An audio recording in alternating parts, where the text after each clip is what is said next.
નમસ્કાર દર્શક મિત્રો, હું સ્વરૂપ પલુણીચિયા. સંપૂર્ણ ન્યૂઝમાં આપનું સ્વાગત છે.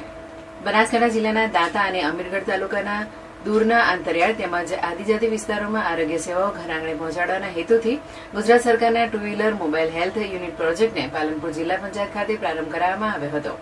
જિલ્લા વિકાસ અધિકારી એમ.જે. દવે, જિલ્લા પંચાયત પ્રમુખ વસંત પુરોહિત, મુખ્ય જિલ્લા આરોગ્ય અધિકારી doctor Sanjay Solanki, EMO doctor Brijesh Vyas સહિતના મહાનુભાવોની ઉપસ્થિતિમાં મોબાઈલ હેલ્થ યુનિટને લીલી ઝંડી બતાવી રવાના કરવામાં આવી હતી.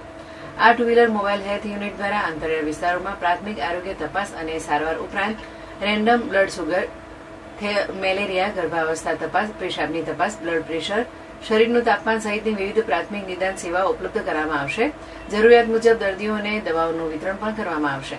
આ પહેલથી આરોગ્ય સુવિધાઓથી વંચિત વિસ્તારોના લોકોને પોતાના ગામ નજીક જ પ્રાથમિક સારવાર અને તપાસની સુવિધા મળશે, જેના કારણે સમયસર નિદાન અને સારવારમાં મદદ મળશે અને આ યોજના સ્થાનિક લોકો માટે આશીર્વાદરૂપ સાબિત થવાની આશા વ્યક્ત કરવામાં આવી છે.